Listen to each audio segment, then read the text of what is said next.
reason, I'd like to introduce you to a Jewish resurrection story. Specifically, I'm excited to share a bit of the rich tradition of Talmud study with you. As you probably know, Talmud is a collection of many volumes of Jewish ethics, commentary, customs, stories, history, folklore, and humor. And I'm very grateful for your interest, truly. Please feel free to interrupt me at any point, or if you prefer, save your questions and comments to the end. To introduce myself, I grew up in a moderately observant Jewish home across the river in Trenton. I had a better than average Jewish education. I minored in Hebrew studies at Temple University, where I met Deirdre. I spent my junior year in Jerusalem. I taught Hebrew school for a couple of years in Philadelphia. All of that is part of me. But my spirituality is broader than my Jewish foundation, mostly based in the natural world. I also belong to the Unitarian Universalist Church of Washington Crossing for 25 years. I was drawn to their progressive values and their explicit solidarity with people of all religions, colors, national origins, gender identities, abilities, ages, etc. At UCC Levittown, I'm gaining a real appreciation for progressive Christianity. So this is the growing edge of my spirituality. I have also studied and practiced NVC, nonviolent communication, and facilitated NVC groups for the last 16 years. A few years ago, my sister-in-law attended something called Queer Talmud Camp in Chicago. She couldn't stop raving about it. Deirdre and I checked out their website. When we saw the delight on the faces of all those students, we had to know what kind of pedagogy could inspire such joy. We wanted to experience it for ourselves, and we did. So now I'm going to risk screen sharing here to show you a photo of the Queer Talmud Camp.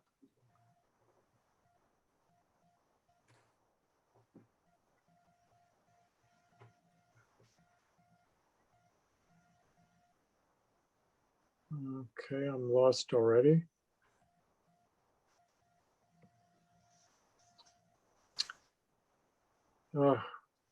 This was the rehearsal Bill and I were going to do. I don't see it, Bill. Okay, I can hold up. That's a shame. Any suggestions, Bill? Okay, so last time you got on the screen share, and then it had, what was it, content? Share content. Let's try photos. Yeah, you had photos. That's better. That's better. And now I'm going to select.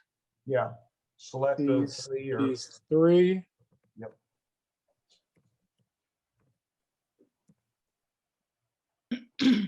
Okay, are you seeing it? Yep. Yes. Everybody? Okay. Yes. Yep. Got it. That's a relief. Okay, this is the group that Deirdre and I attended. It was a week-long thing in Connecticut. And just look at the faces. Look at the joy.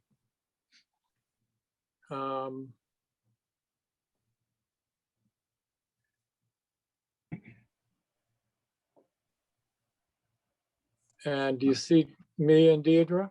Mm-hmm. Do you? Yep. We're on the far right edge. Right. As I'm looking at it. I'm in the red striped shirt. Yep. Okay, stop screen share. Oh, this in the front center, near the very front, a woman wearing a hat. Yes. And a little orange thing around her neck. That is Rabbi B'nai Lappi. She is the inspiration, the founder of the movement. And we'll get into that. Okay. So we did attend the Queer Talmud camp. Here's what we learned. Queer Talmud camps are the realization of a dream of a lesbian rabbi from Chicago named B'nai Lappi, L-A-P-P-E. When she was in the seminary in the 90s, she realized that if she wanted to be ordained, she would need to hide her lesbianism. They were very painful years for her, not feeling free to be her natural, authentic self. So during those years, Rabbi Lappi promised herself that once she was ordained, she would create safe spaces, what she calls queer normative spaces, for LGBTQ plus folks to learn, interpret, and reinterpret the ancient Jewish texts. Rabbi Lappi trusted that there were lots of folks just like her who longed to find a Jewish space in which they could be their queer selves without self-consciousness or worry. And she was right. Her camps are oversubscribed every year.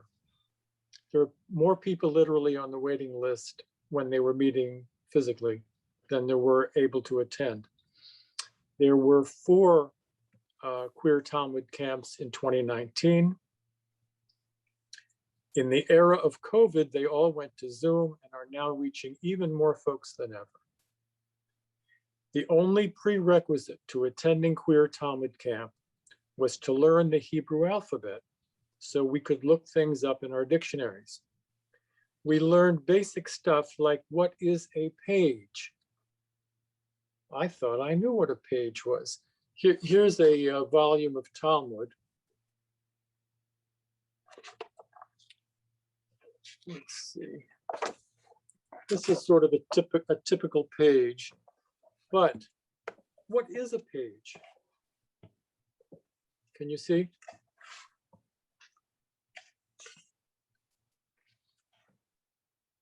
Let me find where I am here. In the world of Talmud, a page is a 2-sided piece of paper, many of which make up a book. You and I would call that 2 pages, right? Mm-hmm. Like page 1 and page 2. In the Talmud, they're called page 1A and 1B. Okay, is that clear? Mm-hmm. And we get used to that, but it's not the way we're accustomed to thinking. Hebrew is also unusual in that it is read from right to left. It is written without any vowels and without any punctuation. Neither does Hebrew have any capital letters to indicate the beginning of a sentence. Now I'm going to screen share again to show you a page of Talmud with a little luck.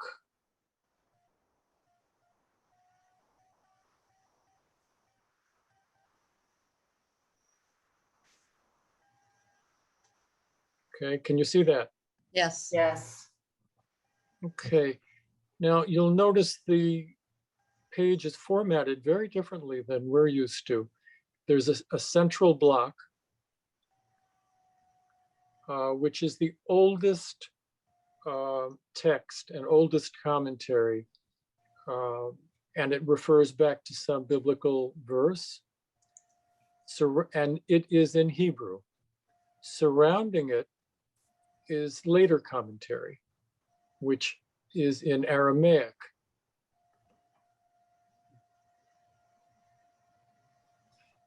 Okay? Yes. Let's get out of that. And you can ask questions as I go.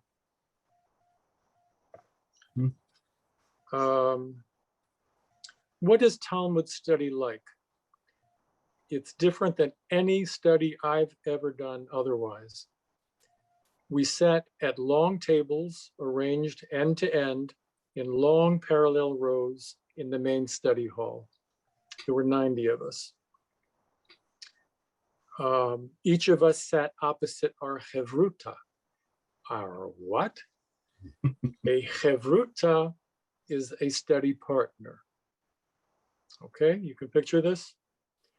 Each of us had our own volume of Talmud sitting in front of us on a stender. A what? A stender. Can you say stender? Stender. Stender. Very good. A stender is a stand that holds your text for you. So, can you see this? Uh-huh. It goes this way. And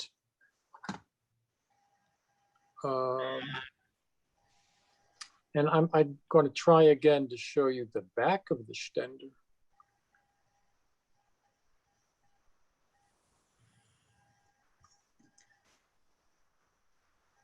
Okay, can you see that?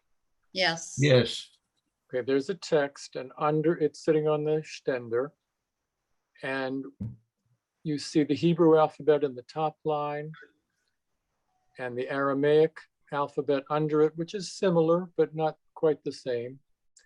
Under that is the cursive written Hebrew, like you would write on the blackboard. Mhm. And under that is the number value of each of those letters. Because instead of using numbers to indicate time or Right. number of anything, the first letter of the alphabet, Aleph, is a 1. The second letter is a 2, and so on. You can see we're going, of course, from right to left. You see the 1, 2, 3 across the bottom? Right. When you get to 10, it then jumps to 20, and then 30 for the subsequent letters. And by adding them up, you can get up into pretty high numbers. So, but why is it written on the back of the stender? The stender's covered by my text. Anybody know? No. Because your partner can read it across the table. Yes, it's not for me, it's for my partner. But the back of my partner's stender is similar for my benefit. Does that make sense? Mhm. Okay, and here is another variation on the same theme, which we could have directly in front of us if we prefer.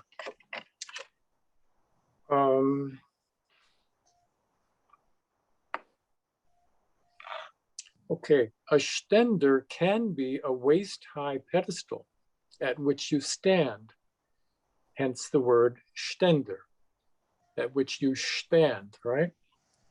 I think the German, does anyone know the German word for stand? It's probably stand. A lot of Yiddish is infused with German. Okay, a stender can be a waist-high pedestal at which you stand, hence the word stender. In my grandfather's time in Poland, books were scarce and chairs were scarce. So 4 students might stand around one flat-topped stender, all sharing the same book. One looking from the top, one from the bottom, one from the right, and one from the left. So you might not only be reading backwards, so-called, but also upside down. Something like a Ginger Rogers performance. Not only could she dance, but she could do it backwards and in heels. Yeah. At Queer Talmud Camp, everyone had their own text on their own tabletop stender as they sat opposite their chevruta, their study partner. Notice the back of the stender has both the Hebrew and the Aramaic alphabets printed on them, not for our own benefit, but to make it easier for our study partner to look up words. Okay? Yes. A key feature of Talmud study is that you and your Chavruta are responsible for each other's learning. If my Chavruta is struggling, I am expected to offer support and vice versa. When I went to school, that was called cheating, but not here. If my partner and I both got stuck on a word or a phrase, we could just raise a hand and a Talmud fairy would rush to our rescue. That's right, a Talmud fairy. The fairies were among the most knowledgeable people in the room. They actually wear gossamer wings on their backs, and they were eager to support our learning in any way. Wow, that's cool. It is cool. It was just, and touching and playful. It was just, Exactly. it was wonderful. As much as anything, in Queer Talmud Camp, we were learning how to learn.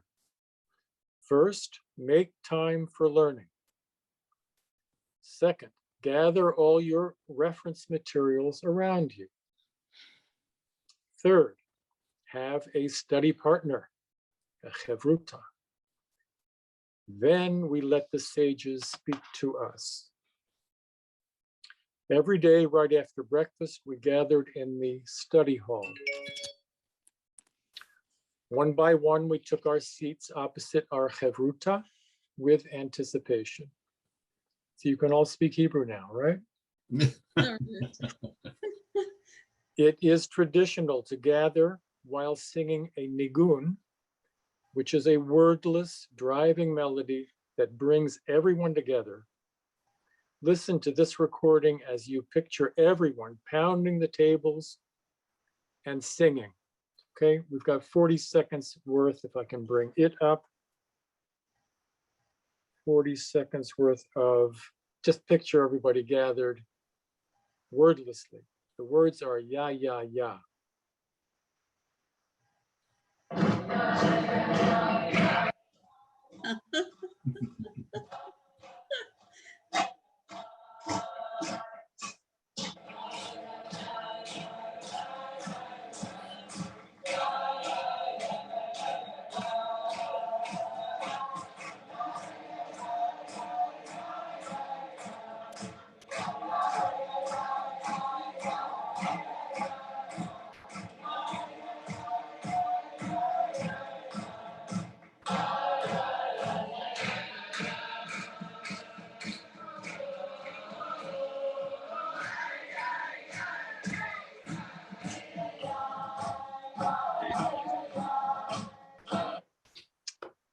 Okay, got the spirit? Yep. You could hear that all right? Yeah. Yes. Okay. The nigun was followed by a full minute of complete silence, a potent, memorable silence, after which we all recited a traditional blessing in Hebrew, said only before Torah or Talmud study. And here's the translation. Blessed are you, our God, King of the universe, who sanctified us with his commandments and commanded us to immerse ourselves in the words of Torah. Torah is the all-encompassing term that includes all of the Old Testament plus all of the Talmud and the various commentaries. Next, we would dedicate each day's learning to someone important to us, usually a teacher, a family member or friend, living or deceased. Many of us chose to rise in the hall to share our dedication with the whole group. I rose to dedicate my learning to my late father, Bernard Schnur, who loved words, books, and learning, and who would be delighted to see me and Deirdre learning Talmud. Mhm. Deirdre rose to dedicate her learning to her Black ancestors, to all the generations of slaves, for whom even learning to read was illegal and severely punishable. Her words brought audible gasps from the other students. All of this elevated the experience of learning for us and honored it. Then the learning began in earnest. We were encouraged to look up every word of our assigned text. As folks managed to extract meaning from the passages, they slapped high fives across the table in celebration. Learning was never so much fun for me. And I love learning, but this took it to another level. Toward the end of the week, in the larger group, we shared what meaning we found in the text and what relevance it had for us, it has for us today. For me, this kind of learning was cooperative, supported, social, playful, challenging, and meaningful, and memorable. It connected us with each other, with our ancestors, and with the great sages.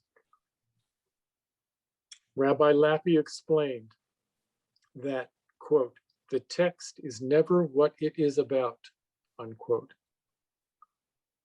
So we learned to read between the words.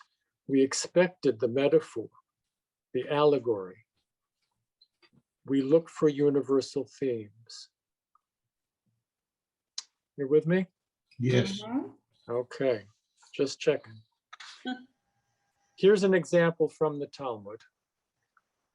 Rabbi Hillel and Rabbi Shammai, two of the most famous rabbis, debated what to do after someone admitted to stealing a large beam that later went into the construction of a manor house, a house that grew over time to become a real palace.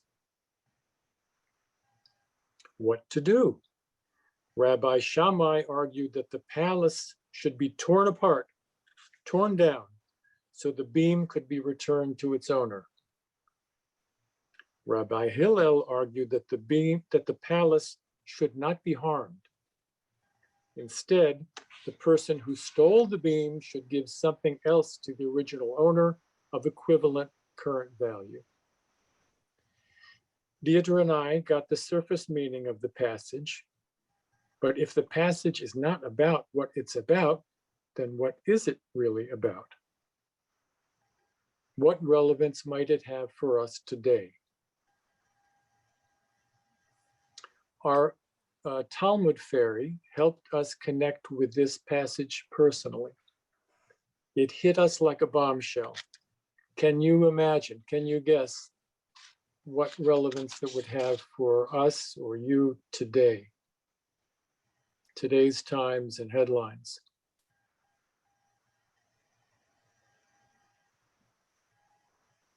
This would probably take more time than we have to give you right now. Anything come to mind? Building a society on the basis of slavery, and rather than tear down the society, you make recompense to the slaves. Bravo, bravo. We call it reparations. Yeah. Thank you, Lance. Yes, the Rabbi Hillel was talking about reparations. That certainly speaks to us today. The early colonists may have been courageous, eloquent visionaries, but we all know the dark side of America's birth, America's original sin. The colonists enslaved millions of people who were stolen from their families and from their lands. They exploited them as unpaid labor on land that was also stolen from Native Americans. They called them plantations, but isn't that just a euphemism for a forced labor camp? Mm-hmm. With free labor and free land, some folks became very wealthy at the expense of many other folks. Like that stolen beam, all that unpaid slave labor and free land went into the very foundation of this country. I know this is familiar history to all of us. By design, those Black slaves and Native Americans were able to leave almost nothing to their descendants. Sometimes they only passed on debt to their children. I have friends who are grateful when after their parents passed on, that they were not left with debt. Now, it's such a different experience than my own. Does this country not owe a significant debt to the living descendants of slaves and Native Americans in some form of reparations? Suddenly, this passage had great personal meaning for us. Okay, I'm going to take a little detour now, with your permission. Rabbi Lappy has a favorite story that she loves to tell. She calls it the crash talk. That's C-R-A-S-H, not T-R-A-S-H. It is a Jewish resurrection story connected to the Talmud. It goes something like this. The very earliest humans, wherever they were, probably asked the same universal questions about life. What do you imagine those questions were? Anybody? Why are we here? Why are we here? Who am I? What's the meaning of my life? Okay, Is this all there- is this all there is? is this all there is? Is this all there is? You must be reading my page here. Okay, why are we here? Someone already said that. Where did we come from? What is the meaning of life?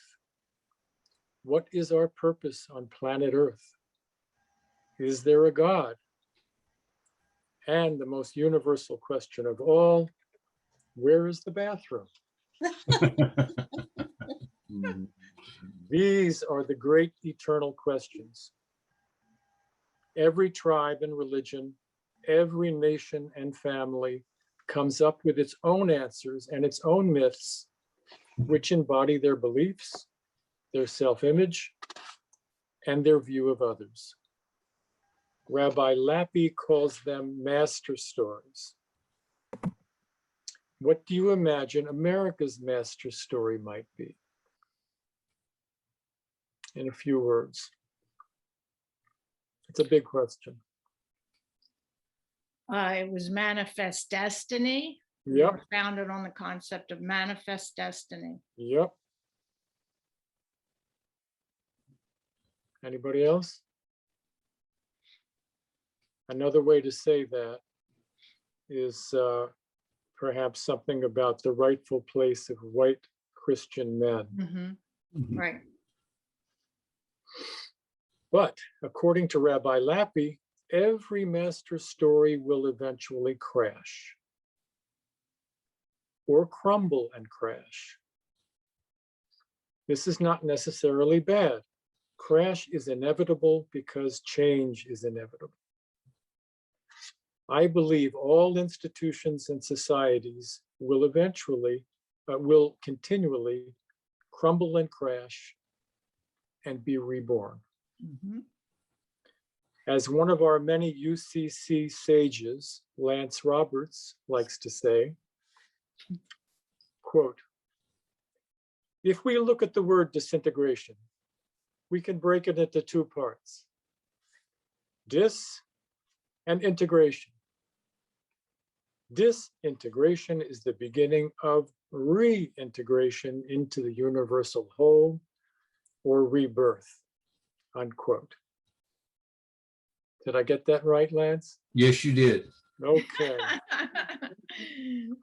Every individual will crash as well, gradually or suddenly, through a disillusionment, an awakening, a disruption, a breakthrough, a marriage, a divorce, an illness, a relocation, a graduation, a retirement, etc. I could add a sex change, it just occurred to me. Crashes take other forms. People get hired or fired or laid off. Students drop out of school. Maybe you outgrew your church of origin. Maybe your sweetheart dumped you. These are all crashes, usually preceded by a crumble. According to Rabbi Lappy, there are only 3 possible options following a crash. Would anyone care to guess at what they might be? Or should I just make it easy for you? Could you repeat the question, please? Rabbi Lappy believes there are only 3 possible options following a crash. Like, what do you do after any of those things I just mentioned? Withdraw. Reassemble. Accept the change. Very good. Anybody else? Collapse. Collapse? Pick yourself up and start over. Okay, here's the way she explains it. There are only 3 possible options following a crash. Option 1, 2, and 3. Option 1, cling to the master's story as though nothing has changed. We call that denial. Right. Yeah. Option 2, like Bill just said, accept the reality of the crash. Let go of that master story and adopt the master story of another group. Let's call that jumping ship. Option 3. I can't remember who said it, but option 3, take the best of the old, add some lessons learned, some added wisdom, add some creative innovation, and create a new master story for a new chapter. Let's call that reinvention or resurrection or rebirth. COVID-19 was a global crash. Some folks did option 1, carrying on as though nothing had happened. That's denial. Some folks did option 2, by moving out of the city into the country. That was jumping ship. Some folks did option 3 by finding creative ways to carry on safely with COVID without uprooting themselves. That we could call reinvention. And we're doing that this very moment by being on Zoom together. This is a form of reinvention. What was Judaism's biggest crash and rebirth? According to Rabbi Lappy, it was the destruction of the Second Temple in Jerusalem by the Romans in the year 70 CE, the Common Era. The Romans left just one wall standing of the temple, known today as the Western Wall or the Wailing Wall. That was the end of Judaism as it was known at the time, with its priests and animal sacrifice. Poof, gone. But it was also the beginning of a new chapter. Who chose option 1 after the temple was destroyed? Anybody guess? Most of the priests of the temple, who had completely lost their livelihoods. Many wanted to rebuild the temple. Many couldn't imagine another life. but the priests were basically screwed. Who chose option 2, jumping ship? 90% of the Jews, they melted into the Roman Empire, adopting their master story and their temples. Of course, the Roman Empire itself later crumbled and crashed. Who chose option 3, reinvention? A small group of radical, fringy Jewish hippies who were already disenchanted with temple practices, animal sacrifice, etc. They had been doing their own thing all along, right around the corner and down the street, in their homes. They had selectively taken the best of the temple tradition and reimagined it into something more meaningful to them, something fresh and original. Most of all, this fringy group of radicals, Rabbi Lappy calls them queer hippies, queer in that general marginal sense. Most of all, they had created something apart from the temple, something decentralized with a personal, portable, intangible God that, unlike the great temple, could not be destroyed. The enduring strength of this reinvented Judaism was that it could be taken on the road with them into the diaspora, and it was. What these fringy Jews created did not look like Judaism to them, but it would look like Judaism to their grandchildren. These radicals accepted that the temple days were over. They had created a flexible prototype of Jewish practice for a new era. It was a true resurrection. The Jews of today are descended from that small group of first century free thinkers. 2,000 years later, isn't it remarkable that the Roman Empire has passed into history? Latin is a dead language, but the Jewish people still carry on. And Hebrew, the language of Hebrew, is a modern living language spoken by millions of Israelis in the very land where the temple was destroyed.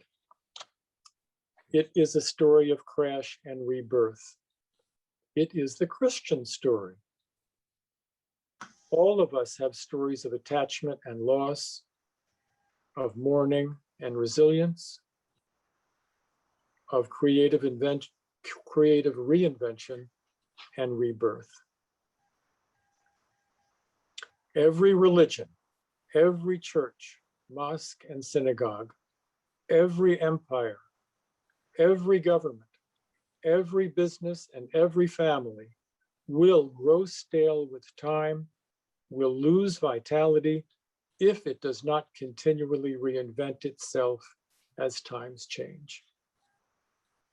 Through Talmud study, I see that it has always been this way.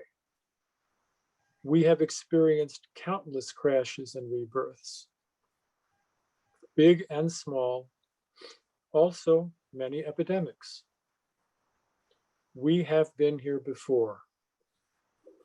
We have become what Rabbi Lappy calls crash flex. Rabbi Lappy is reinvigorating Judaism in what she calls, quote, the best radical, hippie, queer tradition of Judaism, unquote. She is showing us how smart the tradition is, how radical it has always been and needs to be going forward, and how much it trusts each generation to do its part. History shows that those on the margins today, like those radical hippies of yore, they will lead the way and continually save the day. Rabbi Lappy's fringy movement is flourishing today when some congregations are growing stale and losing members. I believe there's a big lesson there. The teachings of the Talmud are in part interpretations of the instructions in the Old Testament. The Talmud is designed to adapt these instructions to changing times, like the amendments to the Constitution. When a law or tradition no longer serves us, it must be reconsidered, altered, or abandoned. Would a person wear the same coat they wore as a child? The Talmud was designed to be redesigned. Therefore, according to Jewish law, the Talmud has greater authority than God's word itself in the Old Testament.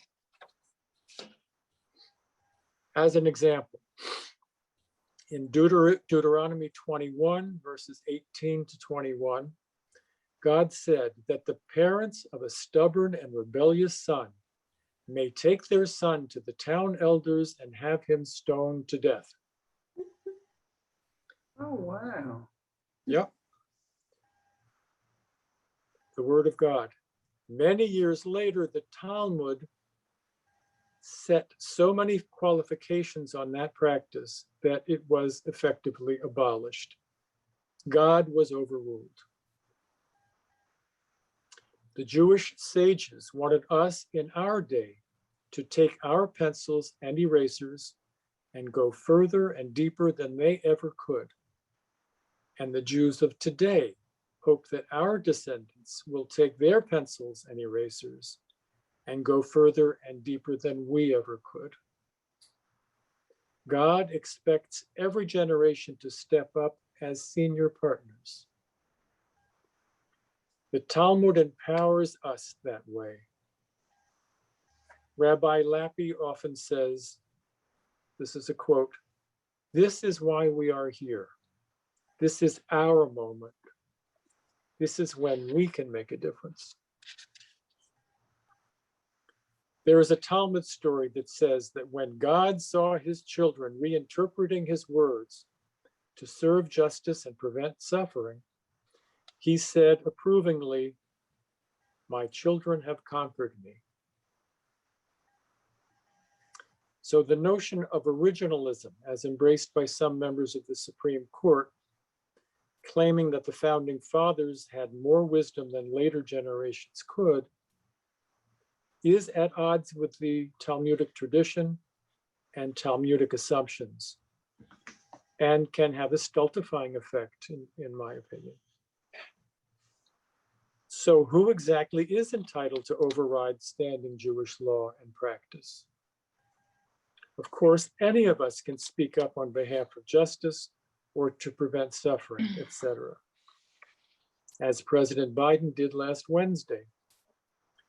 But the voices that will have the greatest authority and resonance will come from those steeped in Gemirna and Sevirna.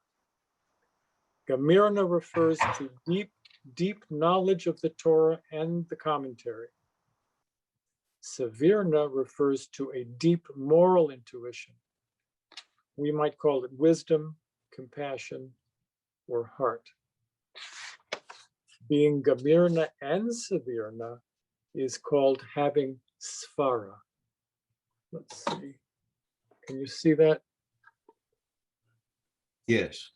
And there it is in Aramaic, Svara. You can search Rabbi Lappy's webpage under the word Svara, S-V-A-R-A. Having Gemirna and Sevirna is called having Svara, S-V-A-R-A. Svara can trump Talmud. Can trump Torah. Svara can trump God's word. I think that's pretty cool, that we have that much, that we're empowered that way. Most Jews were illiterate until very recent times. So the Talmud had been passed faithfully from generation to generation as an oral tradition. There were professional memorizers. That was an astonishing feat, considering that the written Talmud consisted of 63 tractates, roughly 10,000 pages in all. It was like whispering down the lane. After the destruction of the temple in 70 AD, Common Era, and the scattering of Jews in all directions, the need to finally write down the Talmud teachings became clear. That process started around the year 200 of the Common Era and continued for almost 500 years, continually adding commentary from the sages who were scattered throughout the diaspora. The Talmud values and preserves diversity of opinion, including minority opinion. It assumes that there's always another way to look at things. The Talmud embraces ambiguity. The old joke is that when you have two Jews, you have three opinions. So when there's a unanimous vote on something, Jews tend to get uneasy, as though something unhealthy is going on. The Talmud overturned the Bible in another famous case. The Old Testament says that if a husband goes off to a distant city on business, but he does not return as expected, the wife may not remarry because, who knows, the husband may yet return. The Talmud takes this up because the wife is left in a real predicament. She wouldn't know if her husband was sick or healthy, dead or alive, eager to come home, or possibly with no plans at all to come home.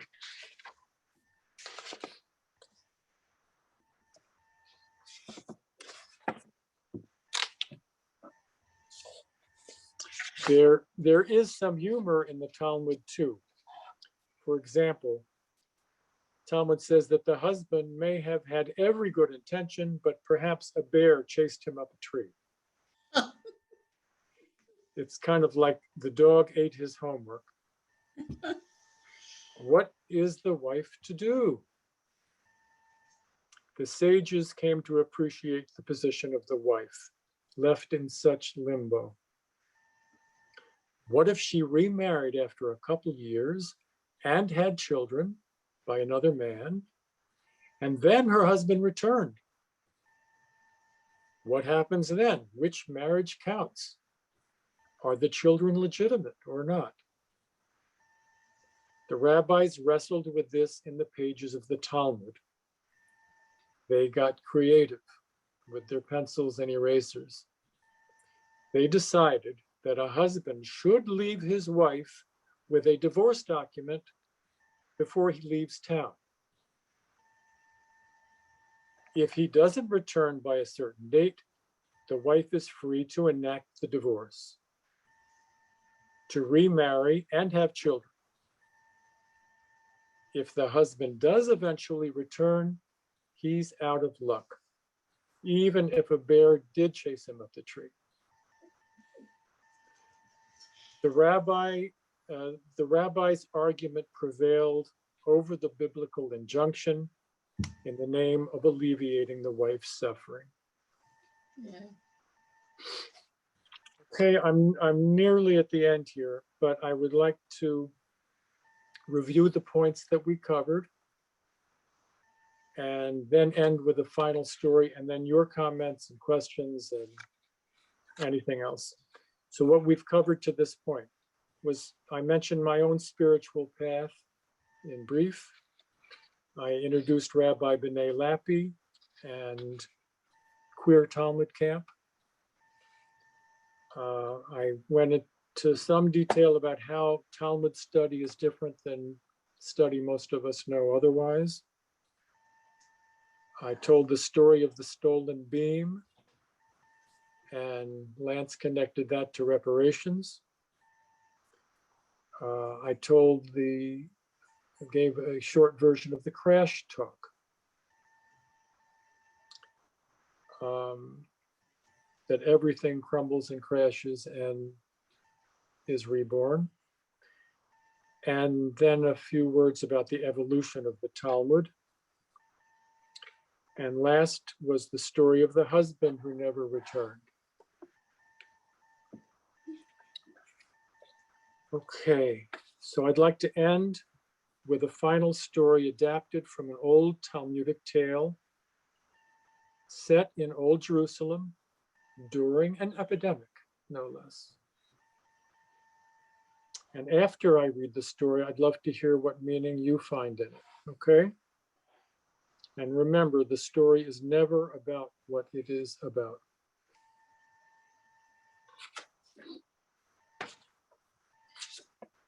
Okay, title of the story. This is an adaptation of it. The Rabbi Meets the Angel of Death. The plague finally reached Jerusalem.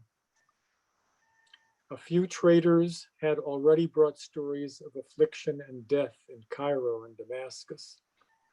The traders themselves may have also brought the plague to Jerusalem.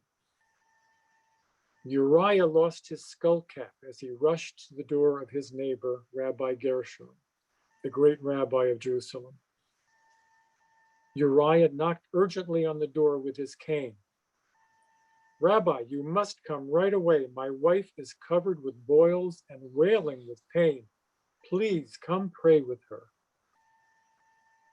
The rabbi's wife took him aside and pleaded in a whisper, Please, Gershon, my dear husband, you may die as well if you go to her. I beg you not to go. Rabbi Gershon hesitated for not more than 2 breaths, and he said, I must go, Abigail. Rachel is suffering. Even before the Sabbath had time to arrive, Rabbi Gershon began to feel very sick. The angel of death, looking down on the rabbi, decided it was time to take him. The angel entered the room while the rabbi was lost in his morning prayers. Could not the angel of death interrupt even a praying Jew? After all, the angel had quite a list of Jews to visit that morning, and no time to waste, not even for the great rabbi of Jerusalem. But a man as great as Rabbi Gershon, Lord knows, might not go easily. He might even try to negotiate the terms of his surrender, complicating life for the angel of death. The angel tapped Rabbi Gershon on the forehead. It's your time, Rabbi. Really? My time? Right now? Can't you see that I'm busy? Can a Jew not finish his morning prayers first? No reply. Fine, I'll go with you, but I must tell you, your big gleaming knife scares me. Let me carry it for you. I promise to give it back to you. So off they went together to the pearly gates. The rabbi still in his night clothes and stocking cap, but carrying the gleaming knife of the angel of death. When they arrived at the pearly gates, the rabbi had another request. One more thing. Before you go any further, Mr. Angel of Death, could you cup your hands like this? I'll try to show you.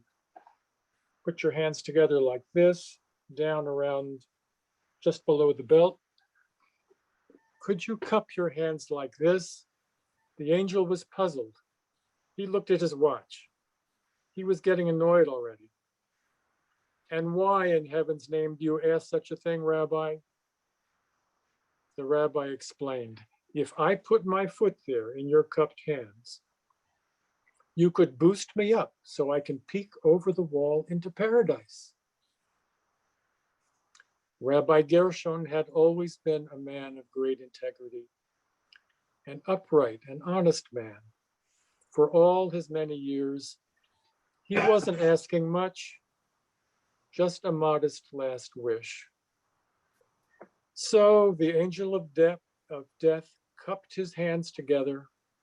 He boosted the rabbi up to peek over the wall into paradise, when, faster than you can say the word chutzpah, the rabbi leaped into paradise. The angel of death was mortified. He had never experienced such a turn of events. The good Rabbi Gershon was in heaven, where he belonged, but he hadn't died yet. The rabbi could even go back and forth freely now between heaven and earth, like Elijah the prophet. And the rabbi still had the angel of death's gleaming knife. As the angel of death realized what a mess he had gotten himself into, and that he was far behind in his schedule, the angel's gleaming knife came flying over the wall to land at the angel's feet. The rabbi kept his word. Now life could go on.